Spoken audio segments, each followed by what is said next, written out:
qui m'a essentiellement servi, c'est ma base judo, que mes parents ont pu m'apporter et m'inculquer dès mon plus jeune âge, sachant que j'ai appris le judo loin, dans un club vraiment tout petit.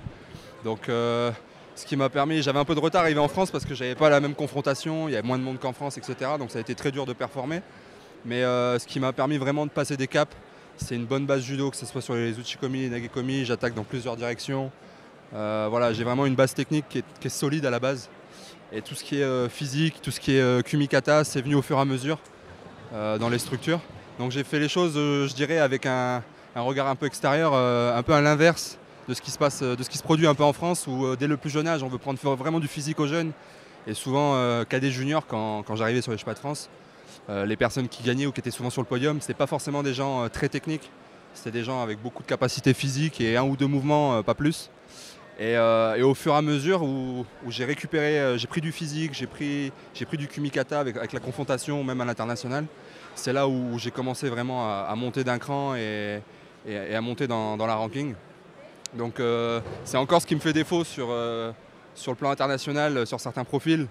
J'ai encore des problèmes des fois de kumikata, ce genre de choses, et je pense que c'est aussi le fait d'avoir vécu loin longtemps.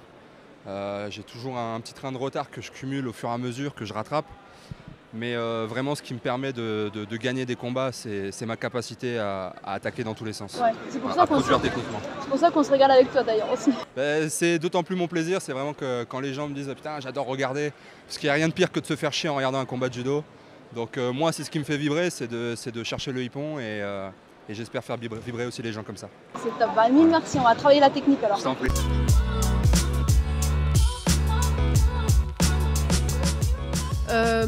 Alors moi, ce que je fais beaucoup avec Kylian, on fait beaucoup de techniques.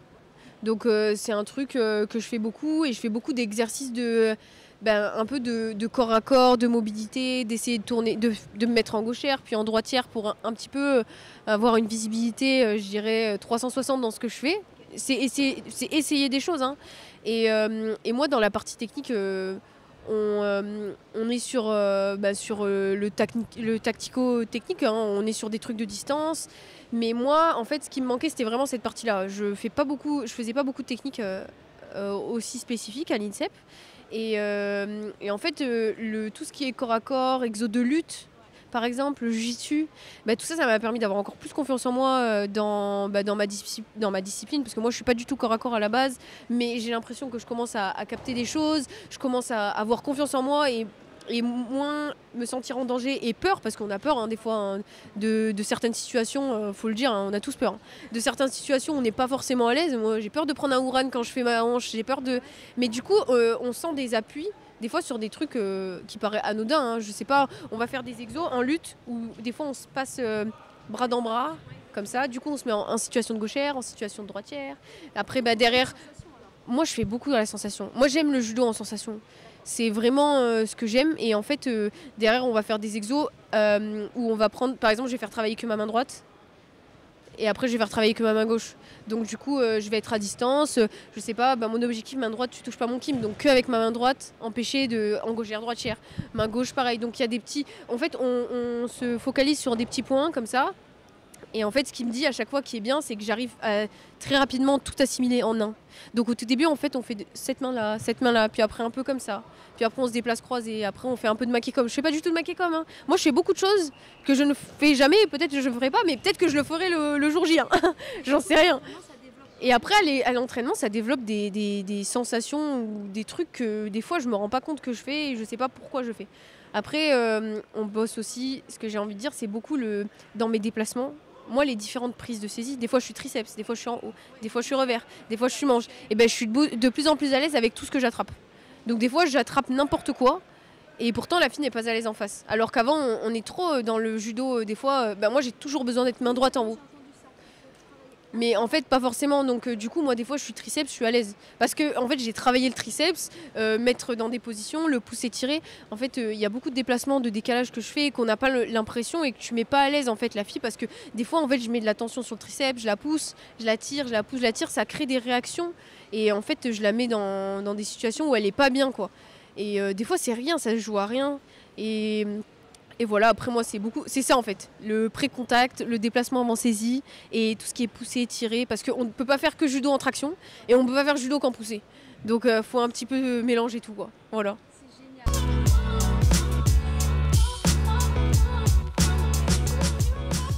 Je pense que les bons scores, ça se travaille à l'entraînement comme chaque exercice.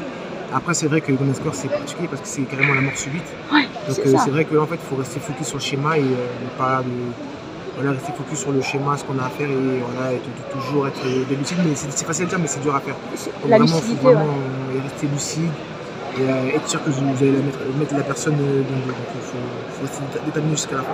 Ouais. Même si c'est dur. Ouais.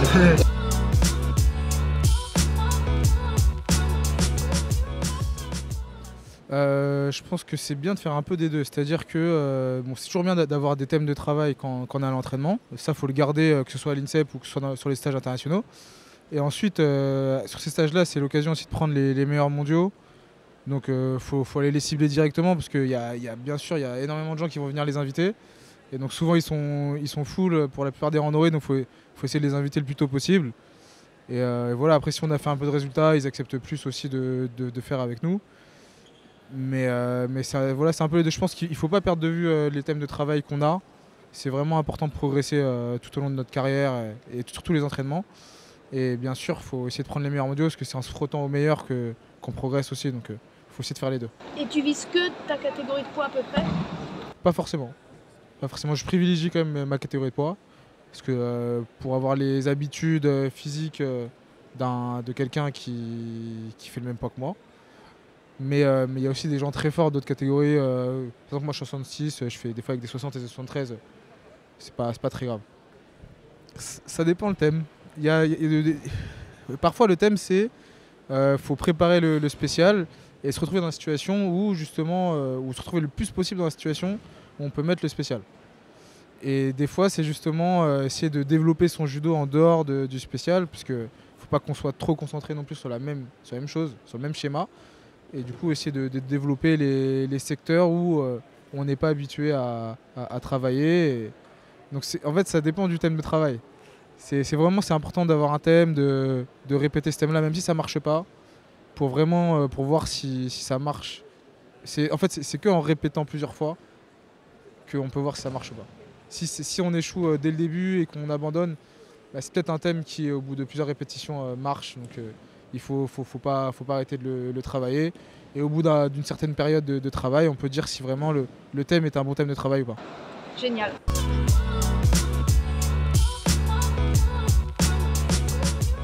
Alors déjà, quand on parle de thème de travail, ce qui est important de comprendre, c'est que le judo, c'est un sport de combat, mais c'est pas que la bagarre.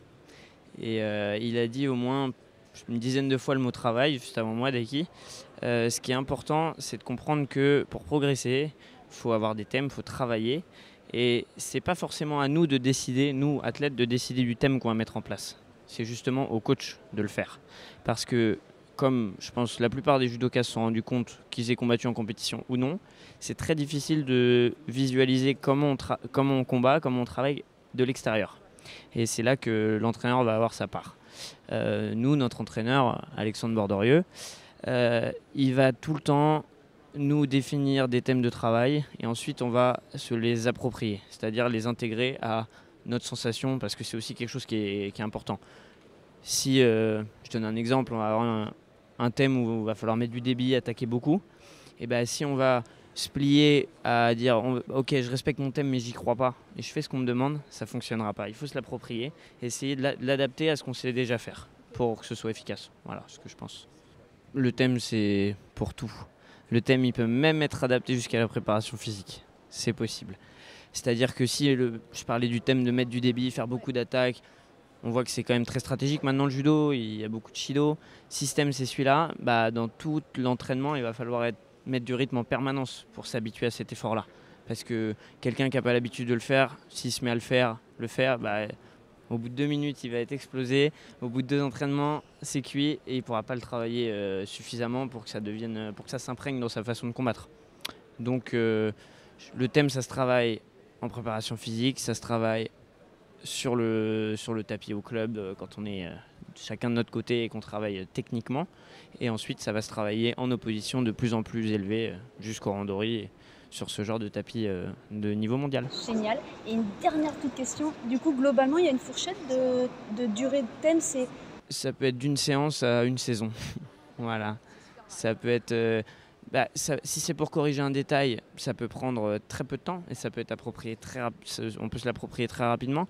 Si c'est une façon de combattre en général, c'est quelque chose qui va mettre énormément de temps à s'imprégner. Et on le voit, l'école japonaise qui font énormément de randori, énormément de volume dans les séances, ils ont des postures de japonais. On l'identifie, ils tiennent droit, ils sont forts sur les mains. Et ça, c'est des choses qui vont s'inscrire vraiment dans le temps. Voilà.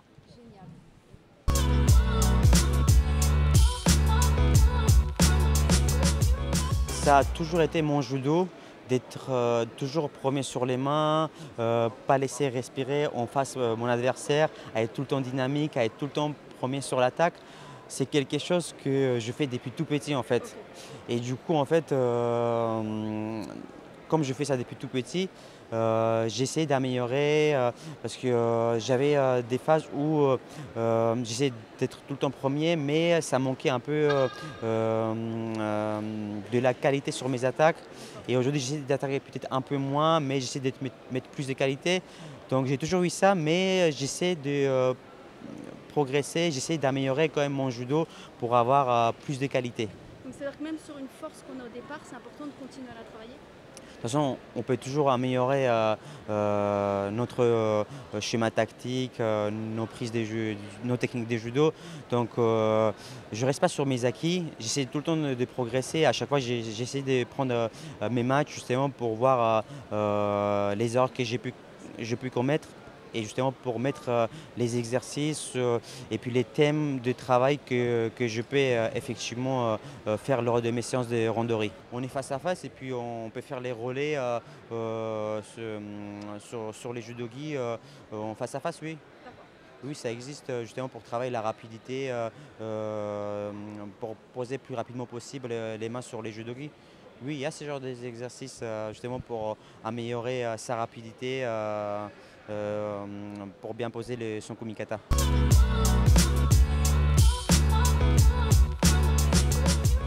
À chaque fille, j'adapte un schéma différent et du coup, ça me permet de trouver la solution pour la faire tomber ou pour peut-être gérer au shido ou essayer autre chose ou au sol.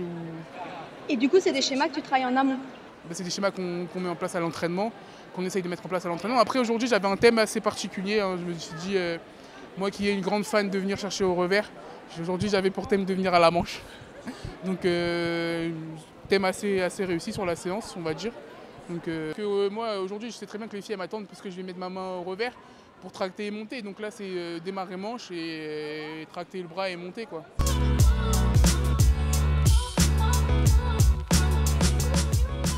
En fait, moi, il faut savoir que je regarde même pas mon tableau. Je regarde le premier combat, je prends qui. Et après, je me concentre sur ce combat. Je regarde la veille. Et après, le jour même, je prends combat par combat. Mais je regarde jamais le tableau entièrement. Et voilà, parce qu'en fait, on ne sait pas qui me prend. Ça sert à rien de s'imaginer prendre quelqu'un d'autre, faire ci, faire ça. Je préfère savoir qui je prends. Et dessus, je fais de l'imagerie mentale et je me dis voilà. Ouais, en fait, moi, je m'imagine en train de combattre contre cette personne et de lui mettre la technique que je dois lui mettre en fait. Et je m'imagine ça plusieurs fois dans ma tête et voilà, c'est comme ça que je fais en fait avec tous mes adversaires. Ouais, ça marche bien apparemment. Ouais, ça va.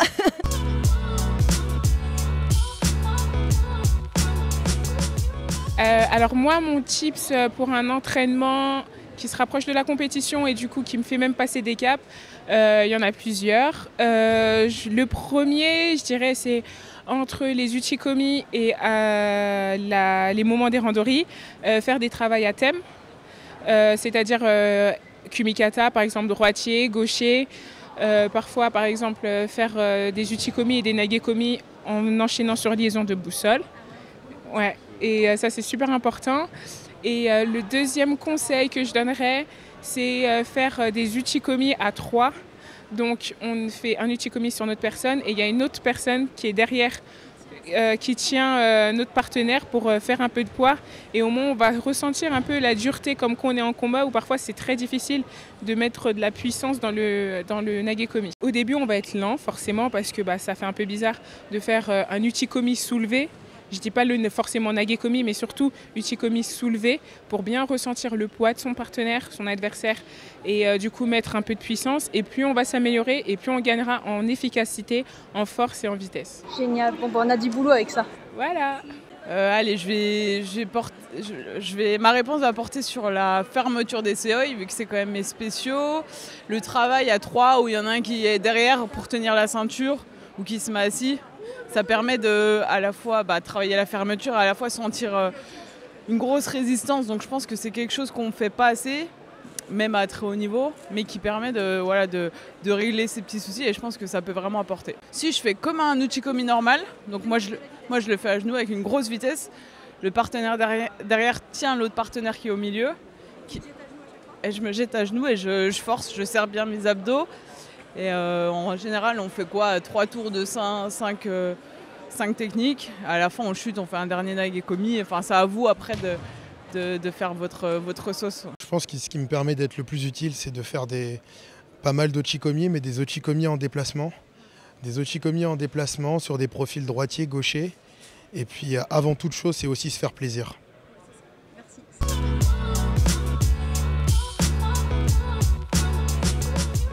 Non, on a un premier débrief après la compétition, à chaud on va dire, ou peut-être parfois juste le lendemain parce qu'à chaud c'est trop compliqué, mais on a un premier débrief.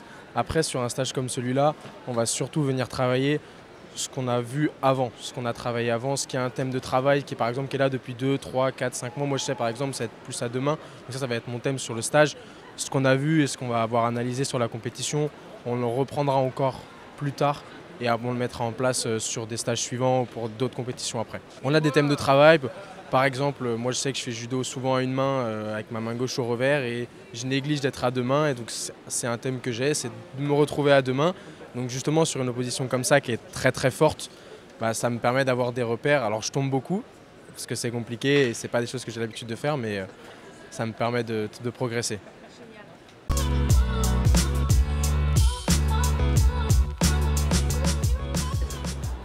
Moi j'aime bien faire avec les lourds. Depuis que je suis petit, je suis du club de l'Est Bondy Judo. On faisait souvent avec les lourds et beaucoup de lourds au club.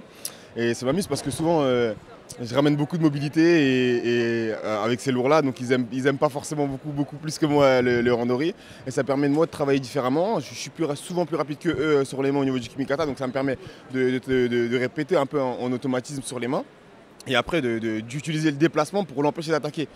Un lourd entre guillemets c'est dangereux que quand il attaque, c'est-à-dire que si on vient le déplacer et qu'il n'est pas sur ses appuis pour pouvoir attaquer, c'est pas forcément très dangereux, donc il ne peut pas forcément me faire tomber. Donc ça me permet aussi de travailler l'apport que le déplacement peut apporter et le kimikata. Donc c'est ça. Tu travailles les mêmes techniques, tes techniques habituelles, ou il y en a que tu évites? Parce que moi j'aurais... Non, il y en a forcément que j'évite parce que je sais que j'ai plus à y perdre physiquement, mais globalement j'essaye sur les mains d'être concentré, d'être plus rapide que lui et d'utiliser beaucoup le déplacement. Et je reste sur des hashiwaza sans trop aller me mettre sur des positions où avec son poids il pourrait me mettre en porte-à-faux mes articulations. D'accord, donc c'est bon pour le cardio, les déplacements et les hashiwaza. Exactement, et pour le kimikata parce que du coup ça permet d'avoir de travailler le kimikata. C'est ça. Après, on peut en plus de ça s'amuser à sur des techniques bien choisies, à l'attaquer bien fort, et là ça va nous forcer à être bien explosif parce que forcément s'il n'y a pas assez de force, il ne bougera pas. Tu donnes jamais de contraintes au lourd, tu lui dis pas vas-y. Non, je donne jamais de contraintes, mais je lui demande même souvent d'aller vraiment et de faire le randori, de ne pas attendre. Et comme ça on fait, et je prends beaucoup de plaisir à le faire. Depuis que je suis en moins de 81, je faisais avec Teddy à l'INSEP et jusqu'à l'heure d'aujourd'hui, et c'est toujours un plaisir pour moi de le faire. On bosse différemment tous les deux et ça nous apporte à tous l'entraide et la prospérité mutuelle.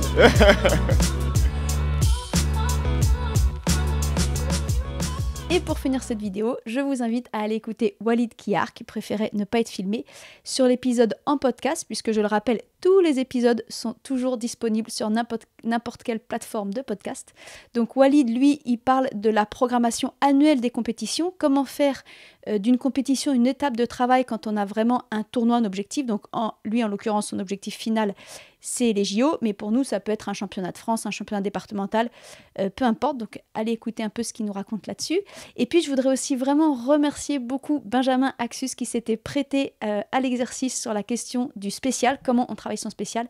Mais catastrophe, mon micro n'avait pas de son quand je l'ai enregistré, ça n'a pas enregistré. Une fois de plus, je constate qu'être journaliste, c'est vraiment un métier et c'est pas du tout le mien. Donc voilà, je suis vraiment désolée pour ça. Il ne me reste plus qu'à espérer que peut-être je recroiserai Benjamin un autre jour ou peut-être qu'il voudra bien redonner cette interview, peut-être même une interview plus longue. C'est une autre histoire. En attendant, il y a déjà pas mal de points à travailler avec tout ce qui a été dit. Personnellement, voilà ce que je vais mettre en place au dojo de façon directe. Juste avant de vous faire le résumé, si vous appréciez l'idée de partager des conseils pour mieux nous entraîner, mieux progresser, ou qu'on soit dans un dojo, même au fin fond d'un village français, et bien pensez à vous abonner, c'est facile et c'est le meilleur soutien que vous pouvez m'apporter et surtout pour m'encourager à continuer. Donc, je disais, voilà les points que je vais travailler suite à ces interviews. 1. Réfléchir à un thème de travail précis, donc idéalement défini par le professeur, comme l'explique très bien Maxime, mais même si on n'a pas la possibilité d'avoir un regard extérieur qui nous suit sur le long terme, dans le temps, etc., je pense que déjà, même nous, dans un premier temps, on peut se fixer son propre thème de travail et s'y tenir pendant un moment. Moi, je l'ai toujours dit, je suis une grande fan de ça.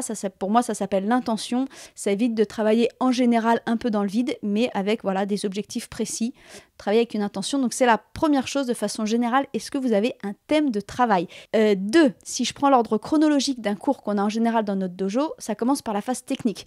Donc là-dessus, je vais vraiment retenir le conseil d'Alexis Mathieu. Il a vraiment dit, pour arriver dans de bonnes conditions sur le haut niveau, la base technique, c'est essentiel. Tout ce qui est kumikata et prépa physique, ça peut arriver plus tard, ça pourra toujours se développer, alors que la technique, faut prendre toutes les heures à notre disposition pour la bosser. Donc, leçon numéro 2 que je retiens vraiment, c'est pendant les phases techniques de nos cours, de vraiment les pratiquer avec conviction, application, redoublement d'efforts pour avoir cette base. 3. Sur la phase d'Uchikomi, j'ai retenu 3 conseils pour la phase d'Uchikomi. 1, c'est celui d'Alpha, appliquer des Uchikomi en déplacement. Donc dès que c'est possible, parfois le prof, il compte pas forcément très vite.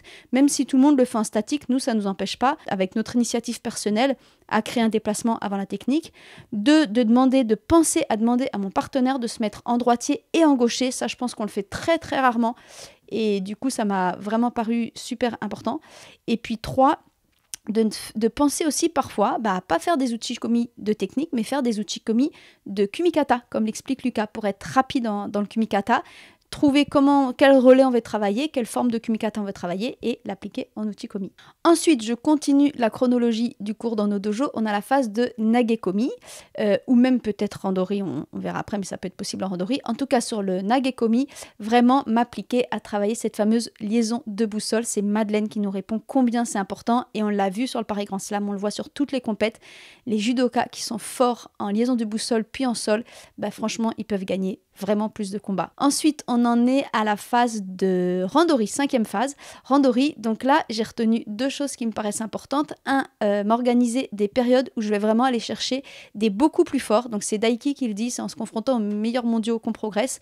Nous, dans nos clubs, on n'a pas les meilleurs mondiaux, mais on a forcément, en général, des beaucoup plus forts que nous.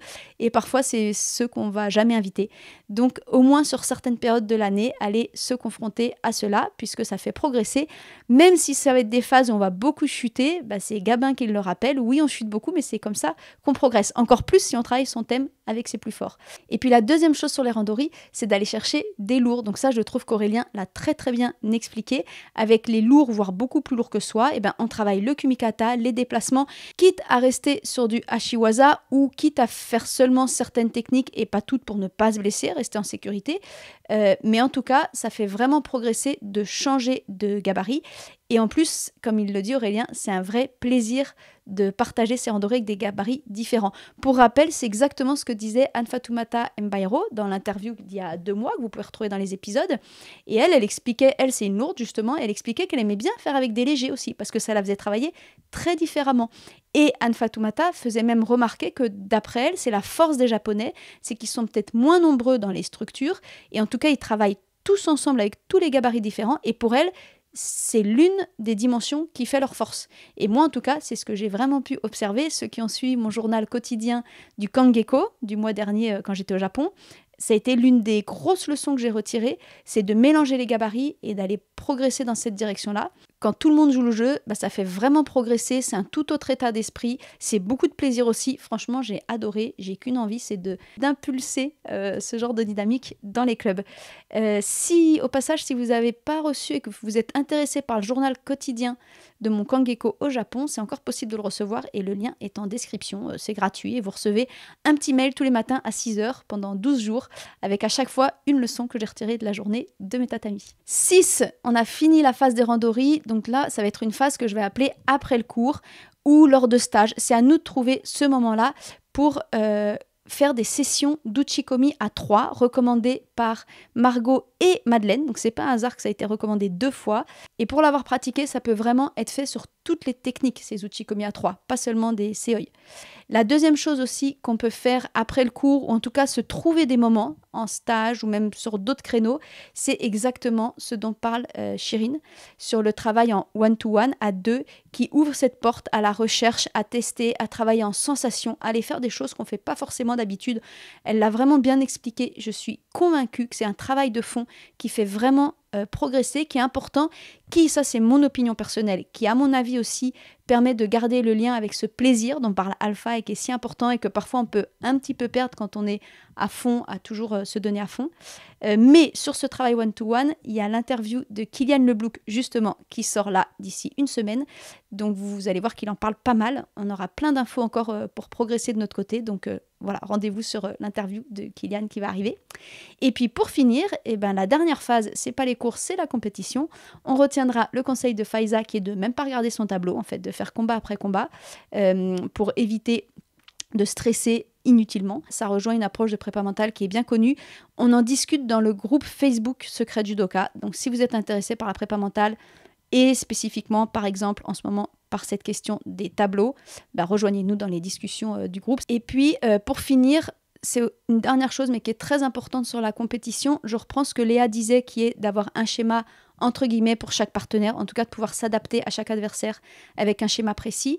Donc ça c'est super intéressant, mais il y a un mais, parce qu'au début je faisais la confusion et grâce à Anne-Fatoumata qui a expliqué dans son interview, maintenant ça me paraît bien clair que oui, on peut développer plusieurs schémas, mais pas tous en même temps. Sinon, c'est ça, s'éparpiller. Et du coup, c'est important de faire les choses étape par étape. Et d'ailleurs, Léa le dit bien, c'est parce qu'elle est très forte au revers et qu'elle est attendue là-dessus, parce que ça, c'est quelque chose, on peut dire, quasiment d'acquis. Enfin voilà, elle est forte là-dessus, qu'elle commence à développer, par exemple, un schéma pour aller chercher à la manche. Mais du coup, c'est bien étape une à une. Ça rejoint aussi ce que disait Frédéric Bourgoin dans son interview, que les Japonais, quand ils ont un thème, ils le font pendant 3 mois, 6 mois, 1 an, ils font que ça. Et d'ailleurs, merci à Daiki, dans cet épisode-là, qui a bien dit, un thème, on ne peut pas essayer juste une semaine et se dire ça marche pas. Il faut persévérer suffisamment longtemps pour voir si ça marche ou pas. Donc ça, c'est important. Voilà, ça fait beaucoup de travail. Vous retrouverez évidemment cet épisode, comme tous les autres, sous forme écrite d'articles, si c'est plus facile pour vous à relire et à vous organiser dans votre travail. Tous les articles sont sur le blog Secret Judoka, toujours pareil. Et d'ici là, je vous souhaite bon travail et bonne progression à tous.